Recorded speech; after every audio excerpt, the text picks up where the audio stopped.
ये दरअसल police station है, इसे भी बहुत ही पुराने अंदाज़ में बनाया गया है। तो मैं आपको यहाँ पर ज़्यादा जूम करके नहीं दिखा पाऊँगा क्योंकि ये थोड़ा शासकीय मामला हो जाता है।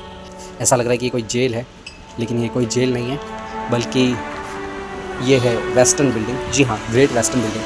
तो यहाँ पे सारी बिल्डिंगें वेस्टर्न अंदाज़ में ही बनाई गई है। उस तरफ आप लोग देखेंगे, ये लोग जो पीछे बैठे हुए हैं, ये बोट में जाने की तैयारी में है। अभी टिकट बटनी शुरू नहीं हुई है। जैसे ही टिकट बटनी शुरू होगी, ये सब टिकट लेंगे, बोट में बैठेंगे और घूमने के लिए जाएंगे एलिफेंटा और समंदर के छोर को एक्सप्लोर करने। जी हाँ, तो मैं अभी दोपहर के समय में यहाँ पर आया हूँ अपना समय निकाल कर, और आपको इस जगह का व्यू दिखा रहा हूँ और आप मज़ा लीजिए। और हमारे व्लॉग में शामिल होने के लिए हमारे चैनल को सब्सक्राइब कीजिए। अब हम पहुँच गए हैं गेट वे ऑफ इंडिया। जी हाँ, जिसका हमें इंतज़ार था वो घड़ी आई गई। एक अलग ही हवा चलनी चालू हो जाती है और शाम को तो इस जगह का नज़ारा कुछ और ही होता है।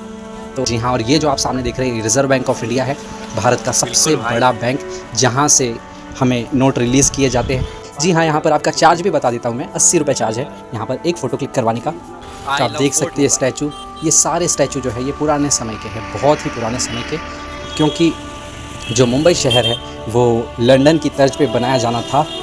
दोस्तों, आज हम घूमने के लिए जा रहे हैं गेट वे ऑफ इंडिया और ताज होटल। तो उसके लिए हम सबसे पहले बांद्रा से यहाँ पर CST की हमने ट्रेन पकड़ी और सीधे हम CST स्टेशन पर आ गए। CST का पूरा नाम छत्रपति शिवाजी महाराज टर्मिनस, जो कि सन 1887 में बनाया गया था। ये बहुत ही पुराना रेलवे स्टेशन है। आप बोल सकते हैं कि ये भारत का सबसे पुराना रेलवे स्टेशन है, क्योंकि इसी का नाम पहले बोरीबंदर रेलवे स्टेशन था, जिसका नाम बदलकर बाद में CST यानी कि छत्रपति शिवाजी महाराज टर्मिनस रखा गया। और इसके काफ़ी सारे नाम हुआ करते थे, जैसे कि विक्टोरिया टर्मिनस, और इसे VT भी कहते हैं। VT यानी कि विक्टोरिया टर्मिनस ही होता है, और CSMT मतलब कि छत्रपति शिवाजी महाराज टर्मिनस। तो आप देखेंगे ये इतना बड़ा रेलवे स्टेशन है, ये एक चर्च की तरह दिखता है, लेकिन ये कोई चर्च नहीं है। और इसके पास में ही नेक्स्ट स्टॉप जो है, नेक्स्ट स्टेशन है यहाँ पर, उसका नाम है चर्च गेट, जहाँ पर कोई चर्च ना होते हुए भी उसे चर्च गेट कहा गया है, क्योंकि वहाँ पर जो गेट है वो सीधे कैथेड्रल चर्च की ओर जाता है, जिसे पुराने हमारे सन 1862 के समय के गवर्नर जनरल बैटल फ्रेयर के द्वारा बनवाया गया था। और आप देख सकते हैं यहाँ पर जैसे ही उतरेंगे रेलवे स्टेशन के बाहर, तो आपको यहाँ से सीधे आगे की ओर चलना है, आगे की ओर लेफ़्ट की ओर चलना है। हमें लेफ़्ट की ओर सीधे अपना रास्ता पकड़ के हम सीधे आगे बढ़ेंगे। इस रोड पर आगे जाके हमें ये बिल्डिंगें दिखाई देंगी, और जहाँ पर ढेर सारे कबूतर होंगे, बस उसी रोड से हमें सीधे चले जाना है आगे। जी हाँ, बिल्कुल इसी तरह से। अब हम भी यहाँ पर, आपको यहाँ पे फोर्ट दिखाई देगा, ये हमारा CST का फोर्ट है, पुराना किला है। तो यहाँ पर चारों ओर जो बिल्डिंगें दिखाई दे रही थी वो दरअसल एक किले की बिल्डिंग है, जो कि बहुत ही पुरानी बिल्डिंग है। तो आप देख सकते हैं स्टैचू, ये सारे स्टैचू जो है ये पुराने समय के हैं, बहुत ही पुराने समय के, क्योंकि जो मुंबई शहर है वो लंदन की तर्ज पे बनाया जाना था। तो इस वजह से जो विक्टोरिया महारानी का जब राज था, तब यहाँ पर इस तरह की कोशिश की गई कि लंदन शहर की तरह ही मुंबई शहर को भी बसाया जाए, और उनके भरसक प्रयासों के बाद हमें इतनी ऊंची ऊंची इमारतें देखने को मिलती है। यहाँ पर आप देखेंगे कि यहाँ पे मछली का एक गोडाउन है, यहाँ पे बहुत ही बुरी बास आती है। तो इसी रास्ते में हम आगे बढ़ेंगे तो हमें बहुत ऊंची ऊंची बिल्डिंगें दिखाई देंगी, और इन बिल्डिंगों को पार करते हुए हम सीधे आगे चले जाएंगे, और यहाँ पे हर तरफ पुरानी बिल्डिंगें दिखाई देंगी। ये बहुत ही ऊंची बिल्डिंग मैं आपको दिखाने वाला हूँ। ये है स्मारक सिक्के बिक्री केंद्र, यानी कि यहाँ पर पुराने टकसाले, यानी कि जो सील रहती है, सिक्कों पर जो सील लगाई जाती है, सिक्के का जो आकार रहता है वो यहाँ पर बनाया जाता है। जी हाँ, और ये जो आप सामने देख रहे हैं, रिज़र्व बैंक ऑफ इंडिया है, भारत का सबसे बड़ा बैंक, जहाँ से हमें नोट रिलीज़ किए जाते हैं। और आप ये उसके सामने बहुत ही ऊंची बिल्डिंग देख सकते हैं। ये सामने की जो बिल्डिंग है वो भी रिज़र्व बैंक है, और जो मैं आपको ये दिखा रहा हूँ ये भी रिज़र्व बैंक है। दोनों तरफ रिज़र्व बैंक की ही बिल्डिंगें हैं, और इसी रास्ते से हमें सीधे आगे की ओर चलते जाना है। यहाँ पे वापस से दिखा रहा हूँ ये बिल्डिंग, और सीधे हम यहाँ से जाते जाएंगे आगे। तो आगे हम देखेंगे कि ये हमें यहाँ पर एक बहुत ही पुरानी द एशियाटिक सोसाइटी, जी हाँ, यहाँ पे पुरानी बहुत ही famous building the Asiatic Society Mumbai,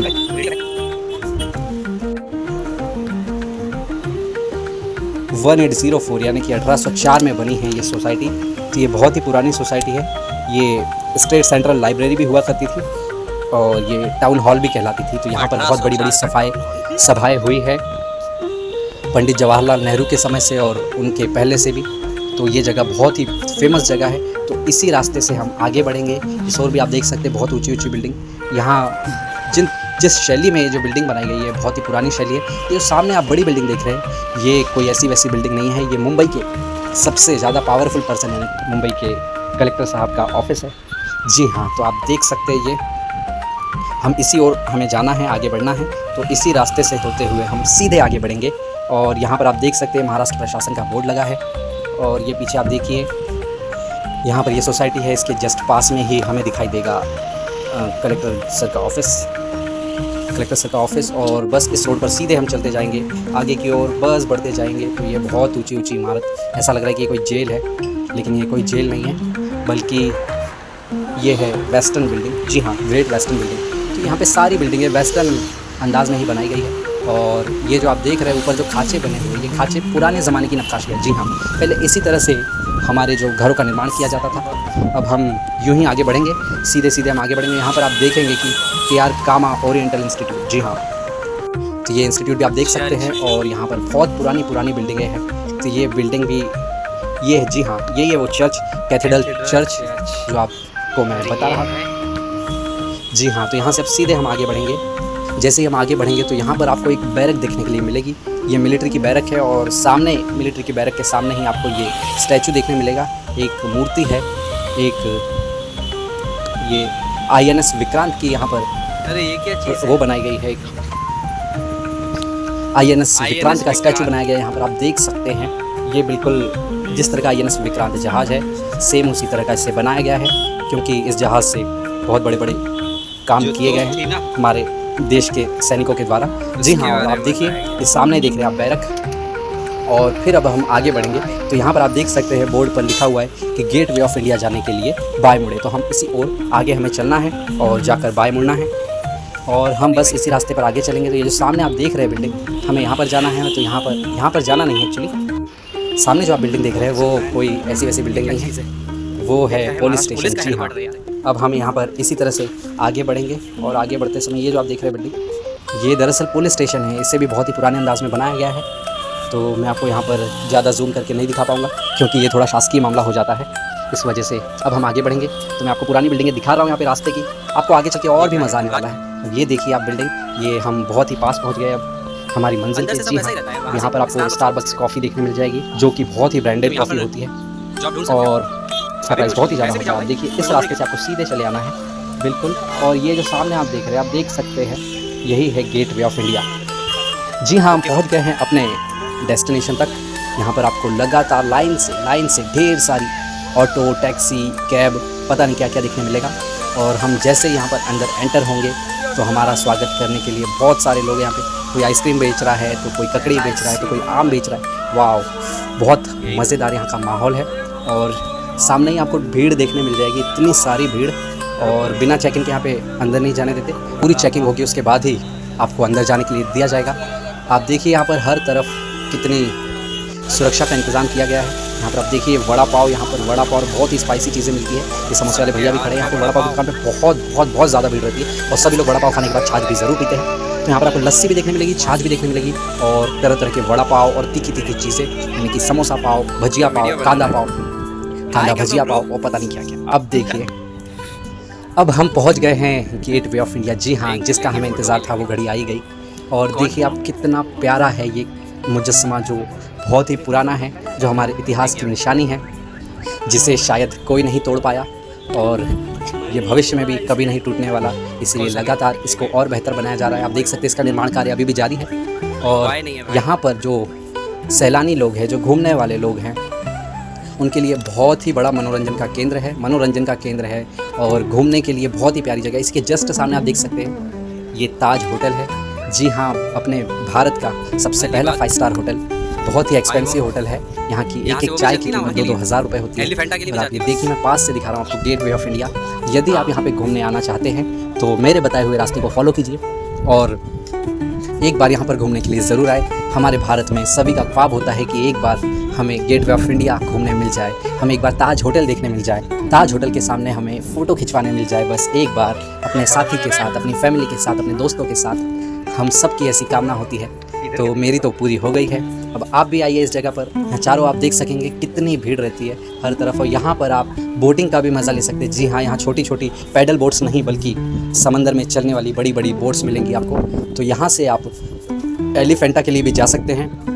यहाँ पर सीधे आपको टिकट मिलेगा एलिफेंटा का, और यहाँ पर बोट में बैठकर आप जा सकते हैं सीधे एलिफेंटा घूमने के लिए। एलिफेंटा की गुफाएं बहुत ही विशालकाय हैं, तो आपको देखकर बहुत ही मज़ा आएगा।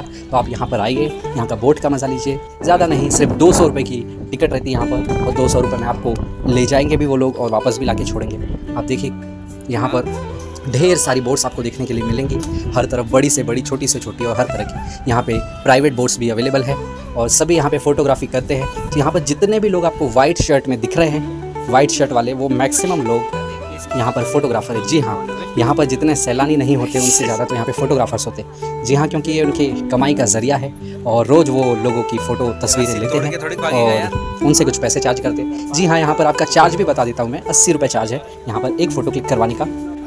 तो चाहे वो आप अपनी फैमिली के साथ करवाइए। और ये आप रस्सी देखिए, ये रस्सी इस तरह से यहाँ पे बंधी रहती है जिससे ये बोट अनियंत्रित ना हो सके और पानी में अपने आप ना आगे भागे। और ये देखिए यहाँ पे बोट किस प्रकार चल रही है, बहुत ही प्यारी हवा चलती है इस जगह पर। आप आएंगे तो यदि आप 12 बजे के बाद यहाँ पर आएंगे तो यहाँ पर एक अलग ही हवा चलनी चालू हो जाती है, और शाम को तो इस जगह का नज़ारा कुछ और ही होता है।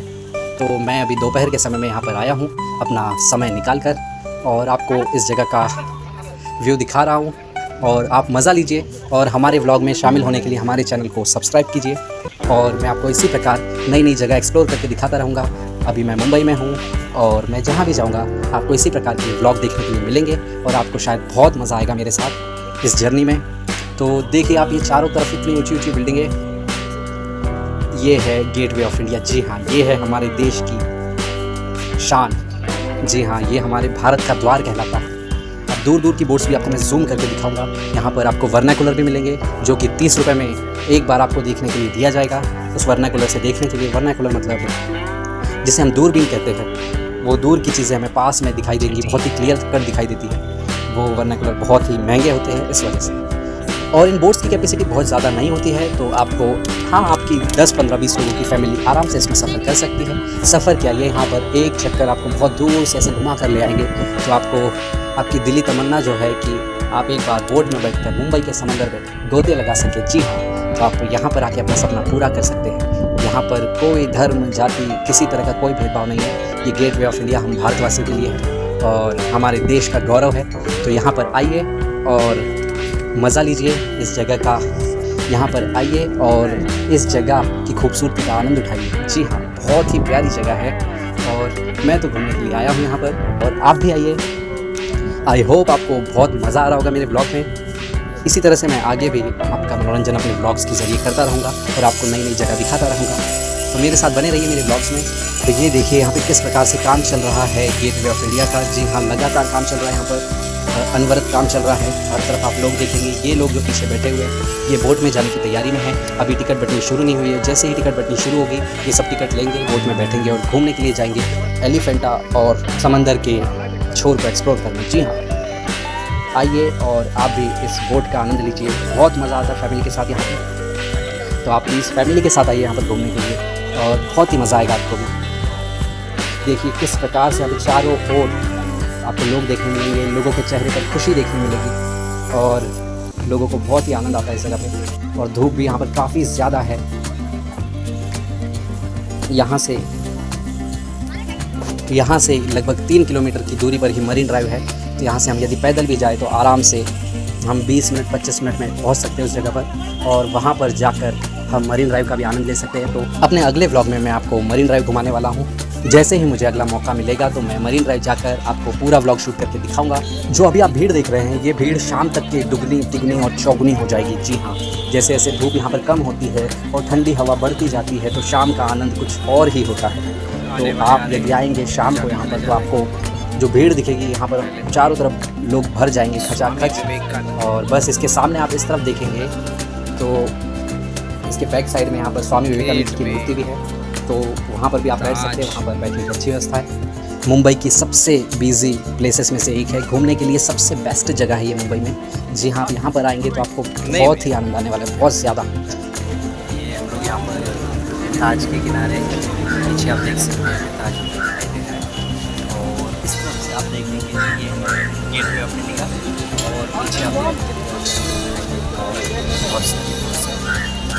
पीछे आप देख सकते हैं